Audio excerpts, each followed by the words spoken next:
ભારતીય અર્થવ્યવસ્થા એટલે કે ઇન્ડિયન ઇકોનોમિક્સ માટે એક નોટ સ્વરૂપની બુક પરચેસ કરી જે મંગાવી છે. ચાલો એનું રિવ્યૂ કરીએ.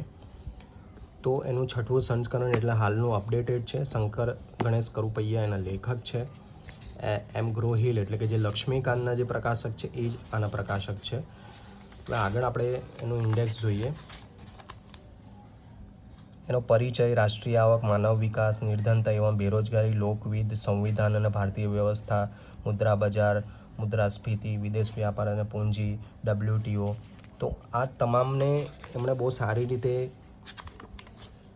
કવર કર્યું હશે એવી આશા રાખીએ, કારણ કે એક ટોપરના રિવ્યૂથી મેં આ બુક મંગાવી છે. આગળ તમામ શબ્દોનું ફૂલ ફોર્મ એમણે આપેલું છે. LPG, લિબરલાઇઝેશન, પ્રાઇવેટાઇઝેશન, ગ્લોબલાઇઝેશન 1991માં લાવવામાં આવ્યું. પહેલું ચેપ્ટર આપણે જોઈએ તો ખૂબ જ ઓછા શબ્દોમાં આપણે જે ઇમ્પોર્ટન્ટ ટૉપિક છે એ સમજાવ્યા છે. આ રીતે ચાર્ટ આપેલો છે જેથી તમને સમજવામાં સરળતા રહે. મિત્રો, ઇકોનોમિક્સની વાત કરીએ આપણે GPSC માટે કે UPSC માટે, તો તમારે સૌપ્રથમ એના કન્સેપ્ટ સમજવા પડશે.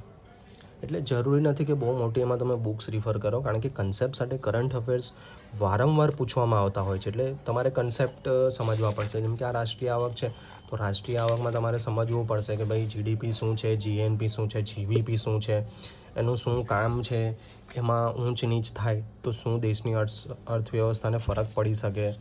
જો આટલા પ્રકાર છે રાષ્ટ્રીય આવકના માપવાના, તો એ તમામની વ્યાખ્યા તમને ખબર હોવી જોઈએ, એમનું સૂત્ર તમને ખબર હોવું જોઈએ. ત્યારબાદ વર્તમાનમાં ધારો કે મોંઘવારી આવે છે તો એની દેશની અર્થવ્યવસ્થા પર શું અસર થશે, તો ઇન્ફ્લેશન, ડિફ્લેશન એ બધા તમને સંકલ્પના ખબર હોવી જોઈએ. તો એની માટે આવી બુક તમે વાંચી શકો છો.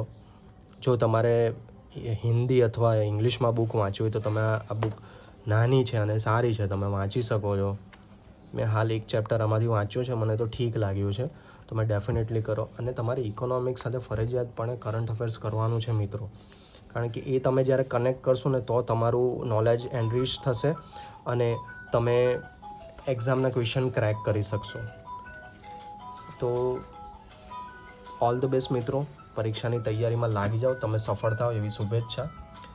વિડીયો ગમ્યો હોય તો જરૂરિયાતમંદને વિડીયો શેર કરો, લાઇક, શેર અને સબસ્ક્રાઈબ કરી દો.